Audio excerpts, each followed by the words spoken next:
What's poppin', mi gente? Your boy's back with another video. Now, I want to apologize for the delay before I put this up. I had said several weeks ago I wanted to start putting up a couple of videos showing how to do some stuff in Unity, but I've been holding off because I'm planning to upgrade my system. I'm currently running a Windows 7 system, and I'm going to be upgrading to Windows 10 literally tomorrow. I've already got my solid state drive. I've already got a list of everything I need to re-download and update, and part of that was because the recording software I'm using right now is 9 years old. So it's going to be updated tomorrow as well. I'll be able to do a lot more, and production time should be cut down dramatically. But meanwhile, I figured, fuck it. This is going to be a pretty simple video. I want to put something out now, and I want something for you guys to look at. So this video is going to be about setting up, ironically, a video in Unity and getting it to play. Now, it's pretty simple to do this, but there are some caveats I'm going to mention briefly. First up, before we do anything else, let's go and set ourselves up a new scene here. We don't want to take any chances of messing with a scene we already have here and possibly breaking something. So let's just go ahead and do this. You just go ahead and right under here, if you don't know what all these folders are and these layouts, there are 1,001 tutorials on Unity, so I'm really not going to go into them too much. But it suffices to say all I'm doing is going under Project, finding a blank space, right-clicking, Create, and making a new scene. And that's it. Now I'm just going to give it a unique name, and we're going to double-click to go into it. It's going to remove everything out of our site other than the main camera. Okay, so nice and simple. Not too much more to say there. You'll have to excuse me, this video is a little cut up. But I do plan on, there are going to be several parts in the video that I know I'm going to be doing something, and it's not going to go as smoothly as possible, so I'm just going to do a brief cut there. This way you guys aren't looking through a bunch of filler junk. So let's go ahead and get started right now. Also, a brief disclaimer I want to mention here. If you are a high-level Unity professional, this video will be of no use to you. And this series will probably be of no use to you. Most of the stuff I'm covering here is beginner to mid-level. With that being said, let me also mention there are multiple ways to do things. So if you think you have another way of doing this that people would like to know, feel free to comment down below. And I'm sure people will be more than happy to go ahead and check out your recommendation as well. But please be sure you know what you're talking about. And I say that because there's a lot of people that will throw out half explanations. And I call them half explanations because they're half correct, half wrong. And I don't want people being steered in the wrong direction here. The other thing I will say is this is mostly going to focus on developing a 2D platformer Castlevania style game, because there just aren't tutorials that focus completely on 2D platformers out there. There aren't a lot of them. Most of them try to split things up between, oh, let's do overhead, let's do side scrolling, let's throw in 3D. No, this is all going to be about creating a 2D Symphony of the Night style game. All these tutorial videos. Some of the effects I'll talk about might be transferable over to other things, but again, that's what I'm focusing on. And I think I might put a disclaimer like this at the start of each video just so people aren't wasting their time watching something they're not going to have any use for. Alright, so right now all we have is a main camera that was created. Let's go ahead and create ourselves a new object by right-clicking under the hierarchy. This is where you have all of your objects listed. I'm going to right-click and go to 3D Object. And I'm going to pick a quad because that is the simplest thing to pick. A quad is just flat, it only has one face, you know, there's nothing else to really say about it. It's nice and simple. Let's go ahead and go here. And let's zoom in a little bit. And you can see if I actually rotate this thing a little bit, let's see if I can get this. It's flat. That's it. You know, that's the simplest thing we can create, and that's all we're doing here is creating a basic screen. We're creating a screen for our video. Now let's go ahead and do this right now because this is a simple scene. We're going to go ahead and do what's called attach this as a child to the main camera. We're just going to drag it here, and automatically the main camera becomes the parent, the uppermost object, and the quad is attached to it. And this way, if I move the camera around, the quad will move with it.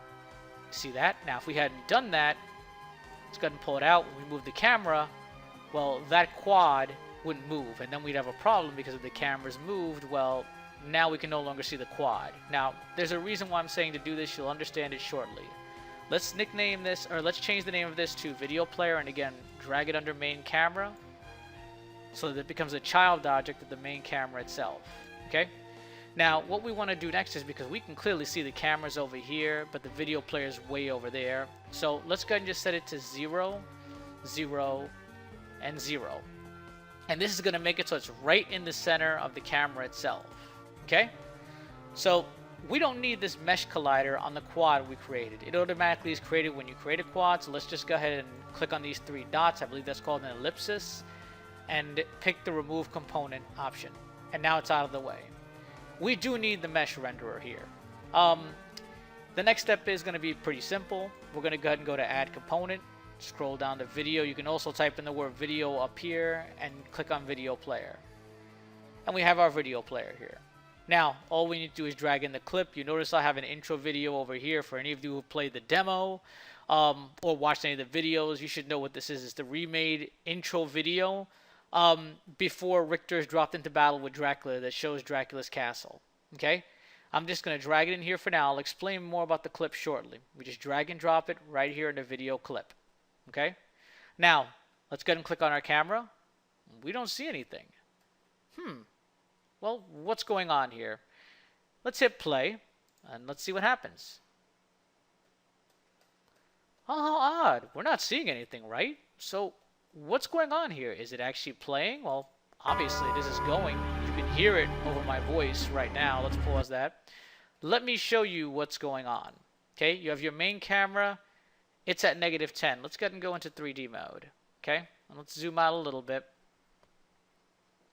And there's a reason why I'm going through all these little details, because this is the type of stuff that will help you in the long run, just knowing the stuff from the get-go. Okay? There's our camera. Okay, it's right here. Where's our video player?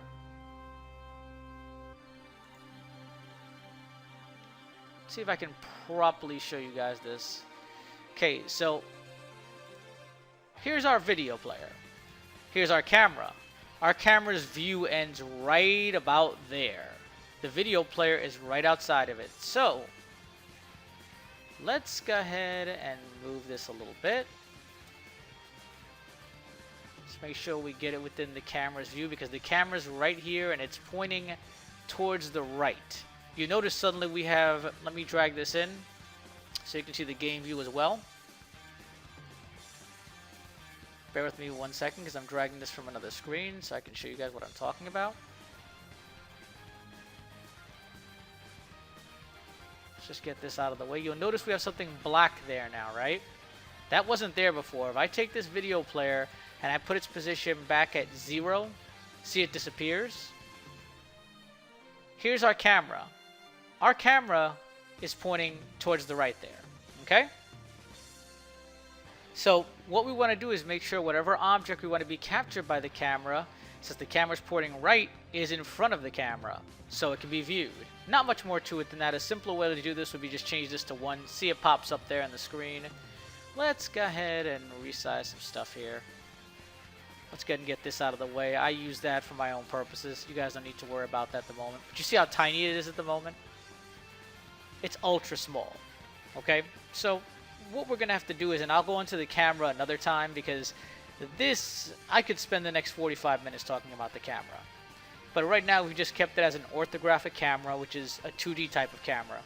It's not perspective, so it won't have any kind of Z-depth, I guess, to it, I guess is the best way to explain it without getting overtly complicated here, because again, I'm trying to keep this simple. But you'll notice this isn't zooming closer or forward as I move it. I'm moving the video player. You notice it doesn't look like it's zooming in or out in the game view.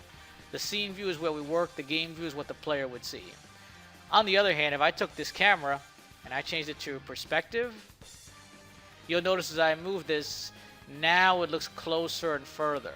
Okay, but again, for now, we'll stick with orthographic. We're sticking with the default settings because it's a simple fix to the video player here. Okay? We don't even have to necessarily put it at 1. But again, it doesn't matter because it's an orthographic camera. Keep that in mind. There's not going to be any kind of difference on the Z positioning. Okay? You can think of it this way. If we go back to 2D, X is left and right, Y is up and down, Z is towards the background or towards the screen. Think of it that way. That's a simple way of thinking of it for now. There's a lot more to it than that, but I really don't want to get overly complex, and the video's already going on almost 10 minutes. Okay, so we're just going to go ahead and scale this. We can go ahead and simply do that by dragging on the X and the Y if we'd like. That's the simplest way to do it. Now, there are a multitude of other ways to do this, of course. We can always go up here to some of these tools and do it as well. We can grab on the edges and just scale it out to match the camera's size. which might be easier in this case. Okay, we can also do some basic calculations based on the video's resolution. Let's gotta look here. Let me see. Now this part I may need to double check because I can check the video on the hard drive, but let's not get too crazy with it. Let's go ahead and keep it pretty basic, because then you're talking measuring the camera and figuring out the video size, and it's a bit of a pain, so let's not do that. Let's do it the simple way. We'll just drag it this time. And you don't need to get overly complex with this. As long as it fills in the screen, even if it's a little bigger or smaller, it's not going to matter. Okay, if it's a little bigger, it won't matter. If it's a little smaller, then you might have some gaps there, which wouldn't work. Now, we've go ahead and dragged this around a little bit. We've scaled it some. And if we hit play now, we can see it's in the view. Okay? If we want to go ahead and go to full screen, we can go ahead and let's pause this.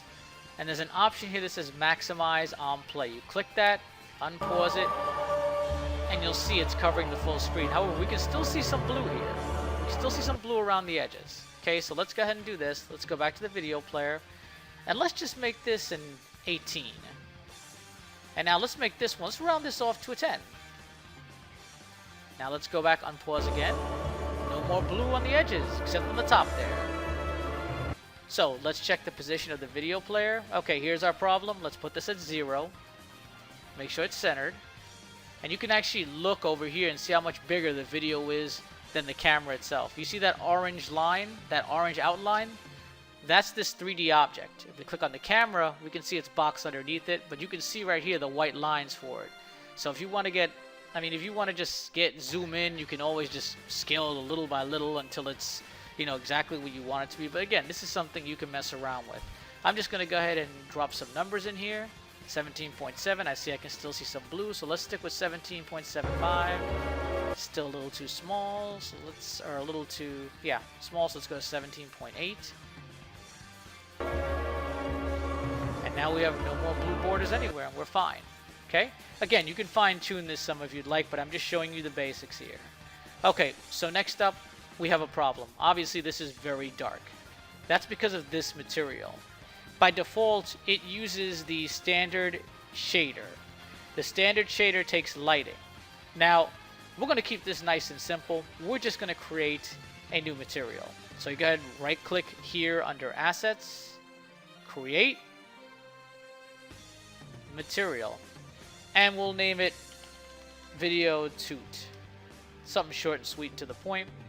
And now we want something unlit because this is always going to be at 100% light. So let's go ahead and go to Sprites. And let's go to Default. This shader will always have 100% light on it. It doesn't take light, so it'll always be whatever brightness you have it when you create the video is how it'll look. And let me show you what I mean. This is the default material. Let's just drag this up into here under the mesh renderer. Voila! Just as bright as when it was recorded. There's no extra lighting other than whatever was applied to the video upon the video's creation. It's the same thing if you use a regular sprite. The sprite will look just as bright as when it was drawn. It won't take light at all. Light won't affect it. So, now we have our video set up here. It's playing fine. You can hear the audio. However, at this point is when most people would hit the play button to stop playing. And what will happen is if you hit the play button to stop playing, any changes you've made to this object in play mode will be reverted back to how it was before play mode. And this can be a problem because right now all of our settings would disappear. The new material we made would still be there. But this would go back to the default settings, default position, etc. And we'd have to change everything over again. So here's a simple fix for that. We're going to take the camera, which is the parent object, and we're just going to drag this down into here and make what's called a prefab.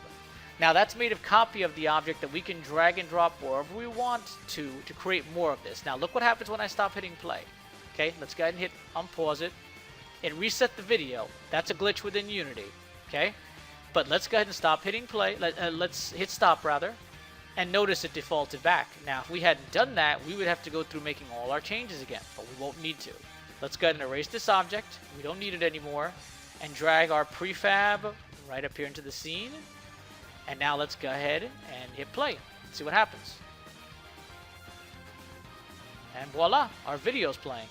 Everything is fine the way we left it. If we take off, unclick, maximize on play and on pause, you can see everything is exactly the way we left it when we exited play mode. Now that's important. Get used to that, because if you don't, you will make all kinds of changes to an object. You will hit stop and lose them all, and you'll have to start all over again, and it's a real aggravation. Okay, so don't worry about this. Don't destroy on load right now. This is something Unity loaded up. It has nothing to do with me. Basically, any objects you set that aren't destroyed when you load new scenes will be under there, but that's something we'll talk about another time. Getting back to the video player here. So, we're pretty much set here. We need to leave all these components on. The mesh renderer is what's going to draw the video on. If you take this off, see for yourself it disappears. So leave that there. And this, you pretty much need this here for this to work properly from my understanding. But nonetheless, let's go and remove it and see what happens. Yep, see it disappeared, so just leave that there.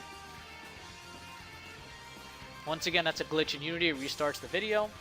But we're set here. We can change a couple of things on our video player. Like right now, it's not set to loop. It'll play once.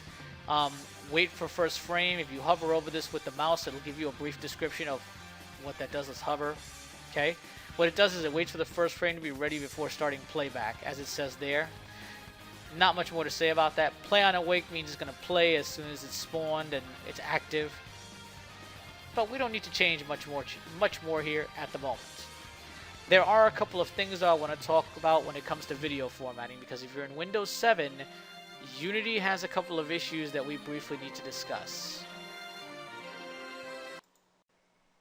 So before we even get into the bug on Windows 7 with video formatting, let's talk about this annoying thing where this video player, our quad, turns all white, because that may not be the case. You may not want to have this all white flash before your video starts. I didn't, so I had to figure out how to stop it. Now, I don't know if this is just something that's endemic to my system. My understanding is there's a number of people that have had this issue across all versions of Windows, so I'm just going to briefly talk about how I fixed it.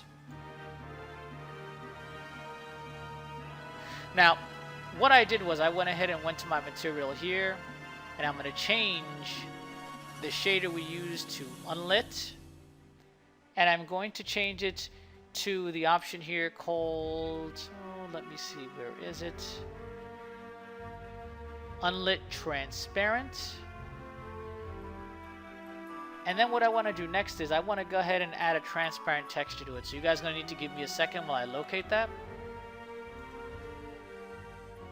Okay, so all I did was create a 16 by 16 fully transparent texture. This is basically just a blank image. That's all it is. There's nothing fancy going here. I said as a sprite. Sprite mode is single. I'll talk about this all more in depth another day, but just these settings here work just fine. And then what I'm going to do next is I'm going to go ahead and go back from where this transparent texture is. I need to go back to where my shader is. Actually, you know what? Let's make this simpler. Let's just duplicate this, and I'm going to drag the copy. And how you know which one the copy is look at the name. There's a 1 behind it. I'll just drag that over here to where I have the shader. And let's go ahead and go to the video toot material, to where I had the material I meant, not the shader. And I'm going to drag it right here. Okay? Now the next step is we're going to go ahead and change this back to sprites. And let's go ahead and change it back to default as what we were using before.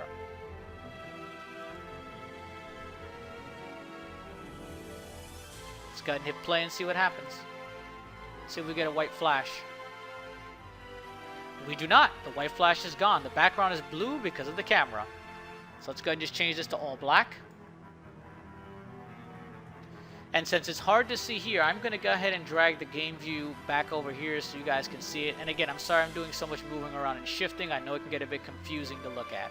But you'll get used to it after a while. It took a little bit for me as well to adjust to it, coming from Game Maker and coming from hacking the original. But game development, there's no simplifying it more than this. I'm making the video as simple as I can, and we're already going on about 25 minutes. This is very involved, even for simple things. But you will get used to it. Don't get disheartened if you're just starting out to develop a game. Don't let this scare you away. Believe me when I say you will. Again, I'm saying it again like a broken record, but I'm going to keep saying it. You'll get used to it. You'll get used to it. You'll get used to it. Don't be intimidated. Look right here. There's no white flash. Now, I don't know why that works. I have no idea why that works. I'm assuming it's in a Unity glitch, because I haven't really changed the damn thing. All I've done is add a transparent texture. I changed the shader, added a transparent texture to the material, and changed it back to Sprite's default. For some reason, that fixes that bug.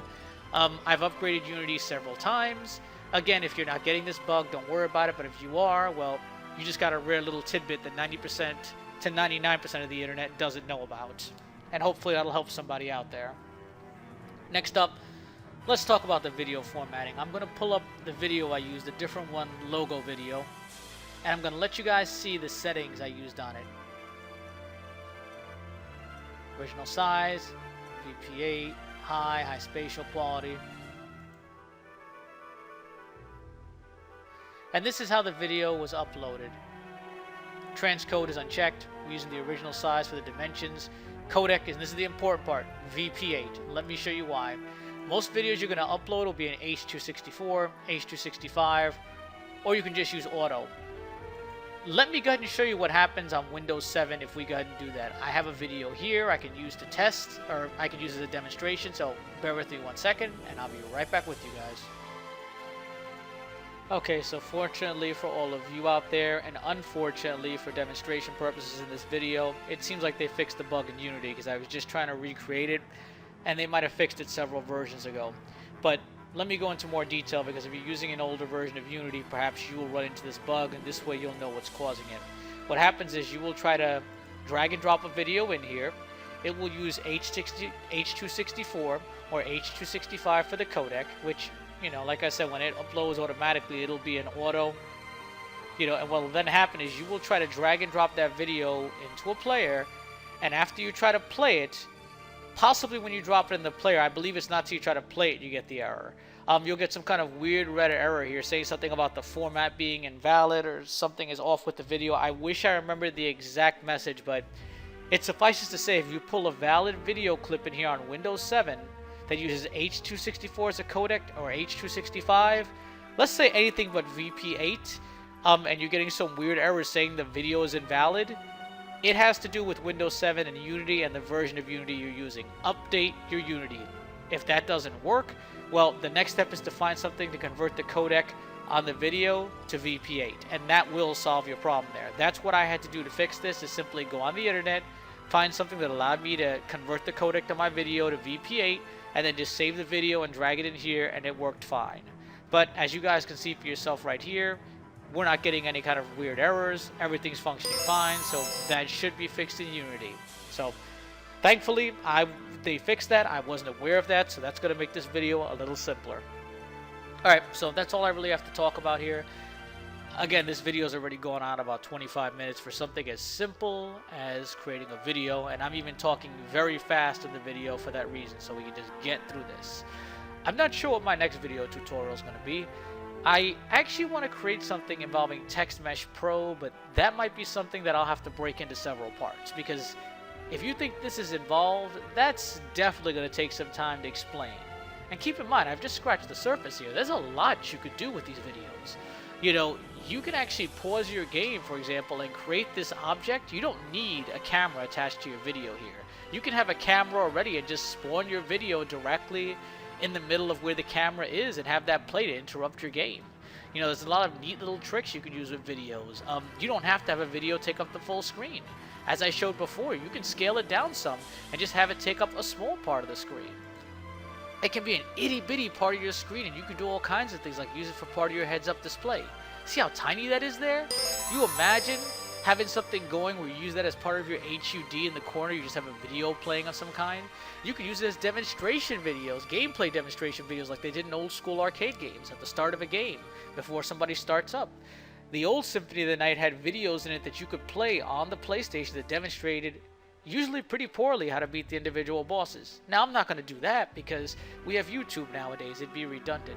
But my point is, there's a lot more we can do with this other than the basic way I set up, hey, let's create a full screen video, and we're done. There's just a lot more you could do, but for the purposes of the project, this is all I need it for. If I end up using video clips for something more elaborate later, I'll be happy to cover it. But for now, I want to keep it simple so you guys have a place to start. And hopefully, this isn't too complex and isn't dragging on and on too much. All right, so that's all I have to talk about. You know, this video is initially only going to be available on Patreon, so you know, Patreon supporters, feel free to comment down below. Did you like the content of this video? What didn't you like about it? If you have critiques, what would you like to see tutorials on? Do you have any questions? Put them down below. And if you've seen this video and you're not a Patreon supporter, which eventually I probably will make it public, then comment down below. This will probably be on YouTube, you know. But understand, again, you want to become a Patreon supporter if you want to get feedback, because I just don't have time to respond to things on YouTube. But you can feel free to drop a like, support the video a bit. That doesn't hurt. If you want to become a Patreon supporter, the link will be down below in the video for whenever this is put up on YouTube. There'll also be a link to make a one-time PayPal donation. And if you're not interested in any of that, that's fine. Feel free to join the forums or the Facebook group and talk to other like-minded Castlevania fans. Alright, so that's it for this tutorial video. I hope everybody's staying safe and happy out there, and I'll talk to you all soon. Peace.